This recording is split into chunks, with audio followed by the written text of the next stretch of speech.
Ó, rapaz, rapaga.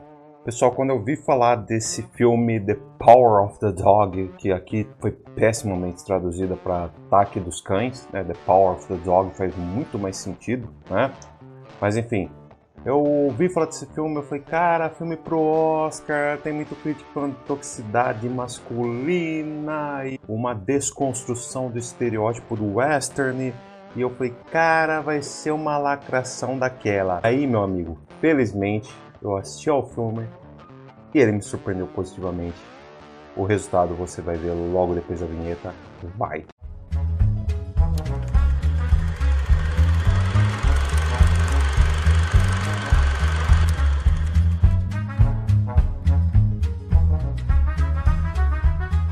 Pessoal, então, o novo filme do Benedict Cumberbatch, The Power of the Dog, protagonizado por ele, mas tem outra atriz extremamente conhecida da galera, que é a Kirsten Dunst, também tá no elenco, a gente vai falar das atuações. Cara, e é incrível porque, assim, o pessoal tá muito batendo nessa onda da lacrosfera, de que, nossa, porque esse filme, The Power of the Dog, ele é, na verdade... É um filme sobre a toxicidade masculina, é uma desconstrução do estereótipo do cowboy clássico e não sei o quê. Sim, ele é tudo isso de fato. Só que antes de qualquer coisa, ele é um filme que fala sobre a solidão dos personagens que cercam e o modo como cada um deles tenta construir relações que são pessimamente sucedidas, exceto uma, e ainda assim essa uma tem um final. Enfim, a gente não vai dar spoiler, é um vídeo sem spoiler, só pra constar aqui que é um vídeo sem spoiler, então se você não assistiu ainda pode assistir sem problema algum, mas eu ouvi muita gente falar, não, é um filme que fala sobre a toxicidade masculina e não sei o que. Eu falei, ixi, cara, vai ser uma lacrosfera essa parada, e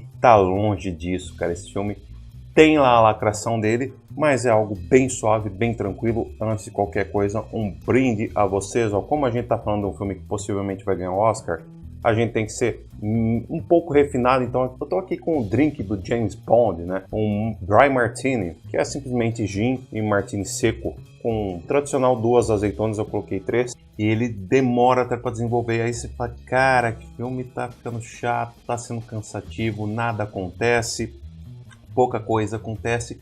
Mas entenda uma coisa, meus amigos, geralmente quando pouca coisa acontece em um filme, é porque ele está desenvolvendo personagens até chegar no momento ideal para tal. Então, quando o filme fecha, ele tem o seu arco fechado, você vai lembrar porque o filme era bem vagaroso no começo, porque o filme era desenvolvido de uma forma bem pausada, bem lenta no começo. Aí você vai falar, cara, isso faz sentido, tem todo sentido. Aliás, foi extremamente conveniente e, de uma certa forma, foi uma decisão extremamente acertada da diretora. A diretora desse filme, se você não conhece, recomendo que assista ao Piano, que é um excelente filme também. É um filme bem nesse naipe mesmo do Ataque dos Cães aí, né? Enfim, que título mais ridículo que foi essa tradução, mas enfim, realmente é um filme dessa diretora que segue essa pegada parecida com o Piano. Ou seja, é uma diretora que gosta de trabalhar realmente com a construção de personagens, né? Não são grandes histórias propriamente ditas, não são histórias com uma grande temática ou coisa do tipo, não, o estudo aqui é psicológico. E tudo que o filme mostra é realmente uma psicologia interessantíssima dos personagens. Que sim, ele apresenta estereótipos para ir desconstruindo esses estereótipos. Isso é muito bacana pela sutileza do filme. E o modo como ela trabalha, e aí eu não sei se é o mérito, porque eu não li o livro. E aí eu não sei se é bem o mérito do Thomas Savage, sendo que esse livro é da autoria do Thomas Savage lá dos anos 60. E eu não sei se é mérito dele, ele explorou bem os personagens, porque eu não li o livro, então não tem como saber. Ou se acaba sendo de fato o mérito da diretora, da Jenny Campion. Só que assim, ela manda muito bem isso dela, ela acerta, é de uma sutileza o filme, que é impressionante. Então, assim, quando eu fui assistir esse filme, eu falei, cara, vai ser... Eu vi todos os críticos lacradores, progressistas, da esquerda, o escambau, aquela firulada toda lá. Eu falei, cara, esse filme vai ser aquela pegada de, tipo, pegar um filme do John Ford, que eu não gosto, tá? Eu não gosto do típico protagonista encarnado pelo John Wayne, dos filmes do John Ford, porque eu sou um cara que eu detesto Rastros de Ódio, só pra ter uma ideia.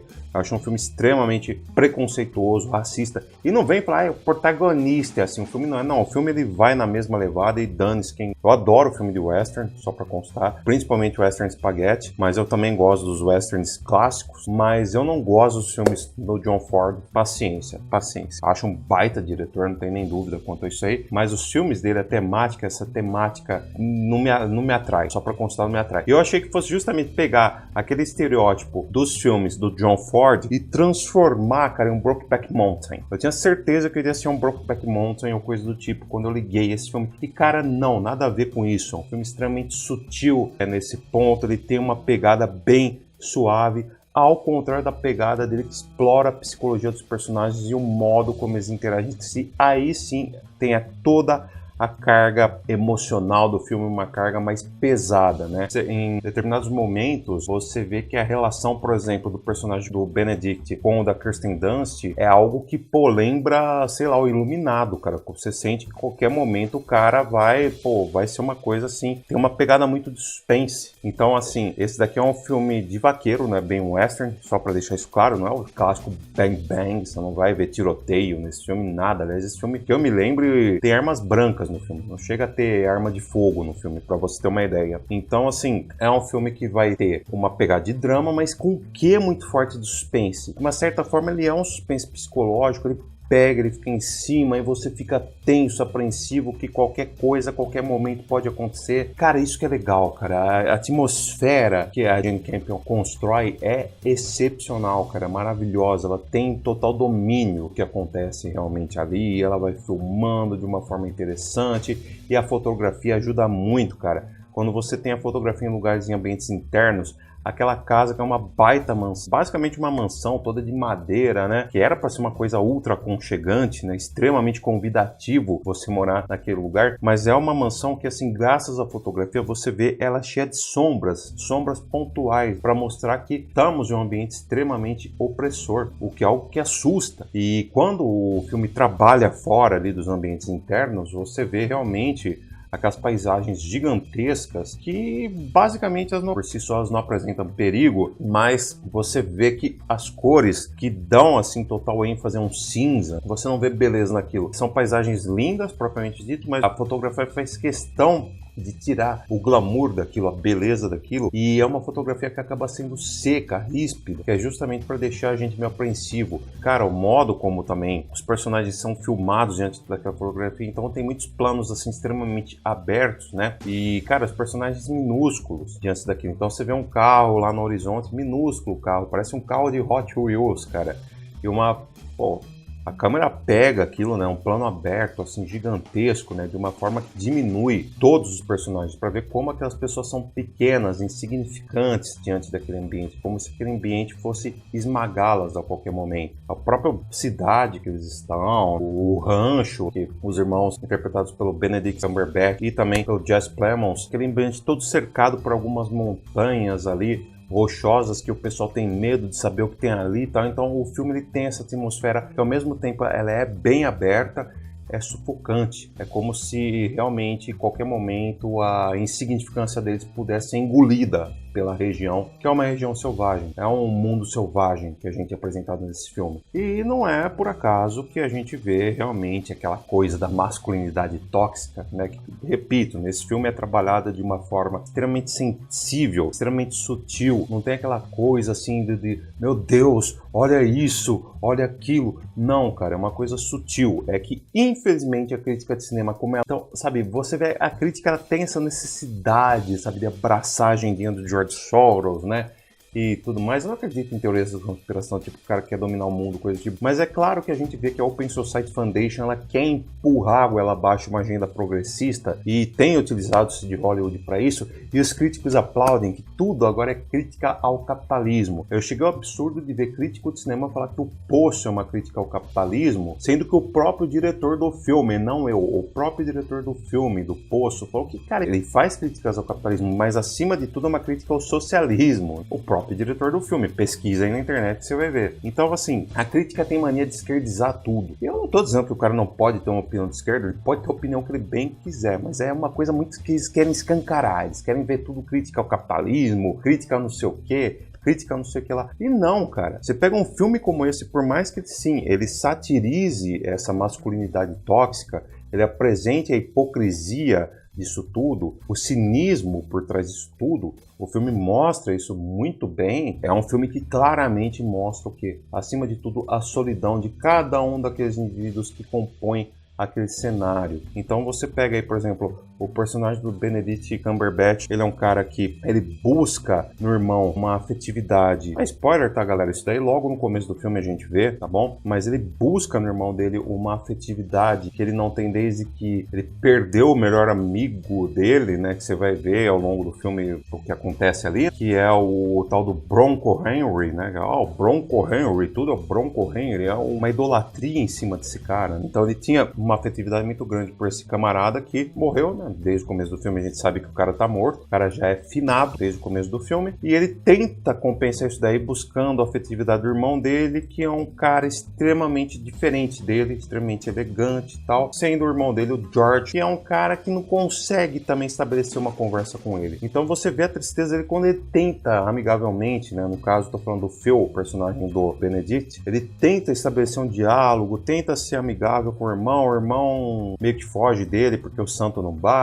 A irmão vai buscar afetividade com a personagem da Kirsten Dunst, que é a Rose, e que por sinal tenta buscar afetividade com o filho Peter, né, que aqui é interpretado muito bem também pelo Cody Smith McPhee. Então é um filme que mostra isso, fulano que amava fulano, que amava fulano, que amava fulano, e por aí vai. E é uma tentativa de personagens isolados realmente buscando estabelecer laços afetivos, laços amorosos com outros personagens. E isso raramente funciona, exceto com um específico, que, cara, isso é meio que um plot twist do filme, porque eu não vou falar o nome dos personagens, logicamente, que acontecem isso, mas é justamente o relacionamento menos esperado possível, e acaba sendo o mais natural, mais orgânico do filme, até o final. Porque daí no final a gente tem um outro plot twist, que, cara, choca. Você acha que é aquela coisa do bully, com o cara que sofre bullying, e aí você vai vendo como a coisa acontece, a coisa inverte, tem uma inversão de expectativa, e enfim, cara, que coisa, cara, que coisa.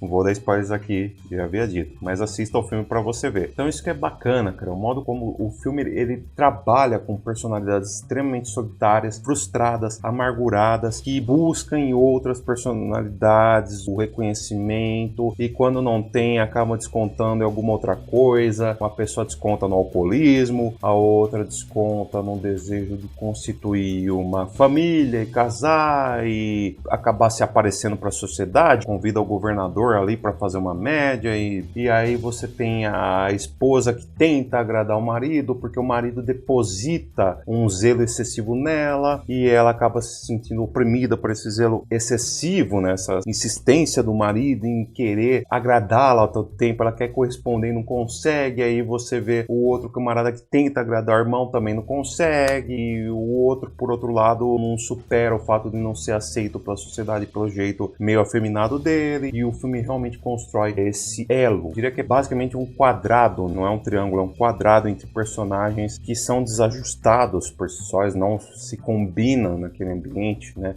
Eles estão deslocados e um busca no outro uma forma de se completar, de se complementar. E, cara, tem, obviamente, toda aquela questão da masculinidade tóxica e da homofobia e blá, blá, blá, só que o filme, em momento algum, ele levanta a bandeira LGBT, o escambau, não, ele é muito sutil, ele é muito delicado, nada chega às vias de fato nesse filme, que é excelente, é perfeito, é assim que tem que ser, extremamente sutil, extremamente delicado, é um filme crítico, sem necessariamente ficar mostrando aquela aberração. Você pega, por exemplo, o filme Milk. Cara, é um filme extremamente promíscuo nesse ponto. É um filme que é escancarado. Ah, olha, somos todos gays. Esse é um filme gay, não sei o quê. Beleza, a gente sabe que é um filme gay. Mas, pelo menos na minha visão, seria um filme que daria pra se levar muito mais a sério se ele não fosse um filme que fizesse tanta questão de escancarar. Eu sou um filme gay. Porque quando você faz muita questão de escancarar que você é uma coisa, você acaba sendo outra. E nesse filme a gente tem um belo exemplo, ó, bem aqui atrás, ó, bem aqui atrás da gente no chroma key. Tem um bom exemplo disso nesse filme.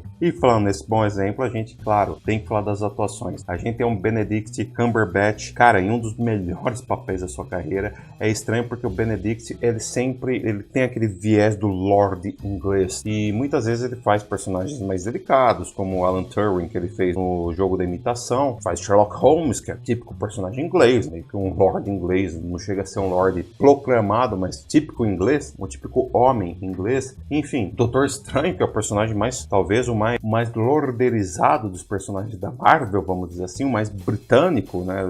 Pelo menos os que foram pro cinema, claro, não tô falando de mais personagens, como o Capitão Britânia, enfim. Nós temos aí então o Benedict Cumberbatch, que sempre faz papéis mais assim, dessa linha sofisticada e tudo mais. E aqui ele é um bronco, cara. A título do ídolo dele, o Bronco Henry, ele é um bronco, cara. O cara é totalmente babaca, arrogante, esculacha todo mundo, ele é o bully, é o caipirão, assim. Pelo amor de Deus, longe de dizer que todo caipira é assim, mas ele é o típico caipira estereotipado mesmo. E de fato, o roteiro vai desconstruindo esse personagem, mas sem apelar pro óbvio. Cara, eu juro, quando eu fui assistir esse filme, eu pensei que ia ser tipo tiozão contando piada de gaúcho, tá ligado? O gaúcho do Pampa, que no fim é completamente afeminado, aquela piada clichê pra caramba, cheia de estereótipo. E não, o filme é impressionante, a sutileza que a Jenny Campion trabalha esse filme. É uma coisa que é impressionante, realmente, né? Uma coisa muito sutil. Nós temos aqui, cara, aqui a atuação do Benedict Cumberbatch tão forte, pesada mesmo, cara, que você esquece que ele é um britânico, você esquece do típico sotaque britânico do Benedict, e aqui ele é um caipira nato. O sotaque dele é natural, é tudo muito natural, tudo flui bem, ele é um personagem natural, ele naturalmente ele é assustador pra gente mesmo não fazendo nada assim verdadeiramente pesado, ele assusta. Ele impõe medo, ele impõe respeito, então você consegue sentir dele no mesmo filme ojeriza pelo cara, porque o cara é um babaca, você sente claríssimo o receio dele, a qualquer momento ele pode estourar e fazer algo terrível, e nisso o filme, eu repito, ele tem aquela pegada like The Shining, Iluminado, nesse contexto, e cara, ele é um cara que ele é um macho alfa mesmo, que você sente a macheza alfa nele, o cara castra boi na mão, sem luva, o cara é maluco mesmo, entendeu? E você vê isso nele, essa rispidez nele, ao mesmo tempo que quando é momento de notar as inseguranças dele, você percebe pelo olhar do Benedict, que é um ator espetacular, cara. O Benedict é um ator espetacular, é tranquilamente um dos melhores atores dessa sua geração, mas é um ator espetacular, sem dúvida alguma, merece todo o respeito, merece destaque e merece o Oscar por esse filme, cara. Eu não vi muitos dos filmes do Oscar, mas eu acho que talvez ele leve o dele dessa vez. Merecido, merecido mesmo. Papel totalmente diferente do que ele está acostumado a fazer. Quando o ator sai da zona de conforto, a academia gosta muito disso e normalmente retribui com o Oscar. Não sei se vai rolar, mas enfim, vamos aguardar. Quem tá muito bem também no papel é a Kirsten Dunst, cara. A Kirsten Dunst, ela repete basicamente aquele papel que ela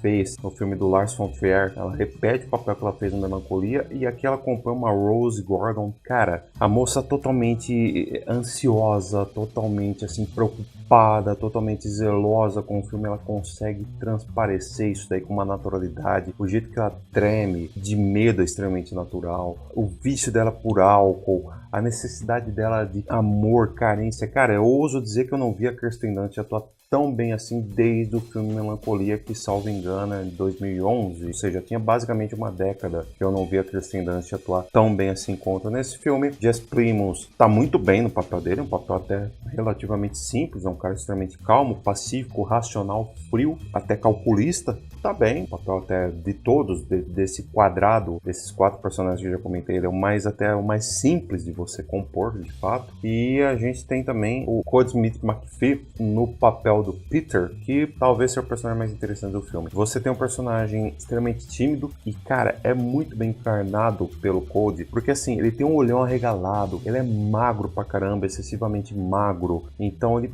passa aquela timidez do cara que ele tem aqueles trejeitos afeminados, que ele sofre o bullying. Ele é o tipo de cara que sofre bullying. O papel dele é um cara meio fraco, meio... Você olha e fala, pô, esse cara é acovardado, é cara afeminado, não sei o quê, mas o modo como ele vai crescendo no meio do filme, mostrando uma certa coragem que vai chamando a atenção do personagem do Benedict, Cara, isso é muito bacana e é feito de uma forma muito orgânica e natural. Ademais, cara, aquilo que a gente já comentou, fotografia é extremamente bela, ao mesmo tempo que ela mostra ambientes belos, mas ríspida, com cores em tons pastéis, que nos mostra a falta de afetividade daquele lugar, a falta de empatia daquele lugar em si, e também o modo como mostra sombras, pontuais sombras espalhadas pela casa, que né, realmente acaba dando aquele receio na gente e tudo mais. E a trilha sonora, cara, a trilha sonora com aquele violino extremamente desafinado, que ao mesmo tempo que é uma música clássica erudita, que emana uma construção familiar, mostra que aqueles acordes totalmente distorcidos e, cara, totalmente desafinados, que mostra a falta de estrutura daquele lugar. É um lugar que o pessoal tenta ser muito familiar e ao mesmo tempo é desestruturado, e isso a trilha sonora ela capta muito bem isso e ilustra pra gente. E claro, soma-se as atuações que a gente já comentou por aqui, mais a direção espetacular da Jane Campion, que, cara, faz um papel extremamente sutil, um papel brilhante. Ela poderia muito bem apelar pra polemiquinha, pra querer, eu quero ganhar um Oscar, então vou lacrar aqui, entendeu? E não, cara, felizmente ela segue uma linha muito parecida até com Parasita. Parasita, que é um filme que, cara, ele acaba sendo um filme que quer ter um viés progressista, de aquela coisa atacar um pouco o capitalismo, mas na verdade ele é um filme que mostra que, cara, tanto a classe alta, em vez de ficar mostrando uma luta de classe típica, como por exemplo a série O Expresso do Amanhã abraçou pateticamente, que é uma luta de classes declarada, o que a gente vê no filme Parasita já é uma luta de classes, mas na verdade é o seguinte, olha, tanto os pobres quanto os ricos, eles fazem o que é necessário para eles se manterem vivos. Cada um tem o seu estilo de vida, cada um tem as suas origens, eles fazem o que é necessário para se manterem vivos, porque isso é simplesmente a vontade de poder de Nietzsche. Que é simplesmente que cada um faz o que é necessário para sobreviver e ninguém se importa. Quando a água bate no pescoço, o cara não se importa muito com ética, moral, coisa do tipo. Não que isso seja algo que deva ser pregado, mas acontece. E o filme Parasita mostra isso de uma forma sutil, da mesma forma que The Power of the Dog também mostra isso. Então é um filme que trata de questões progressivas, mas sem avacalhar, sem escancarar, nada chega às vias de fato. É tudo trabalhado muito cautelosamente, com muita sutileza, e tudo flui bem, funciona bem. Cara, é bacana, é um filme que realmente merece aí sua... Cara, eu tava inclinado a dar 4 estrelas, mas ele merece suas 4 estrelas e meia, talvez seja um pouco arrastado aqui e ali. Ah, mas é pra construir personagem, concordo, é pra construir personagem, mas poderia ter construído de uma forma mais dinâmica. Enfim, é um filme que funciona muito bem e, cara, caso ganhe o Oscar de melhor filme, que eu, até o momento, acredito que é o principal candidato, né? A gente tem o West Side Story, mas o West Side Story é uma refilmagem, então a gente sabe que Hollywood, pelo menos a academia, ela não olha com bons olhos refilmagens, ela gosta de uma coisa mais original nesse ponto. Então, muito provavelmente, eu ainda acredito que seja o filme principal pro Oscar 2022, eu acredito que vai ganhar o Oscar. Se ganhar o Oscar de melhor filme, eu prefiro Duna, mas em todo caso é um filme que de forma alguma eu ficaria chateado, pelo contrário, é um excelente estudo de personagens. É um filme que, repito, aborda de uma forma fantástica, cara, genial, personagens que estão isolados dentro deles mesmos e buscam em outros uma forma de se socializar. São formas frustradas, e essa frustração leva um a buscar o consentimento do outro, e acaba que nada se encaixa aqui. Excelente, eu acho que eu daria 4 estrelas e meia mesmo, e é isso aí. Pessoal, voltando aqui recentemente com este vlog de cinema, eu quando entrei no YouTube, minha intenção era justamente fazer uma parada desse tipo, falar de cinema mesmo. Estamos de volta para isso e eu espero com mais frequência aparecer por aqui, com vídeos sobre cinema, que é uma coisa que eu adoro fazer, crítica de cinema, e é isso aí. Espero que você curta esse vídeo. Se inscreva no canal se não está inscrito. Temos pouquíssimos inscritos, é um canal que eu comecei, já de cara desisti, fui puxar para outro assunto, aí hoje eu tentei voltar um pouco às raízes. Vamos aí aos poucos tentando voltar e vamos se inscrever, cara. Dá aquela força pra gente, tá? Por esse vídeo é isso, falou, fui, adiós, tchau, tchau, até mais.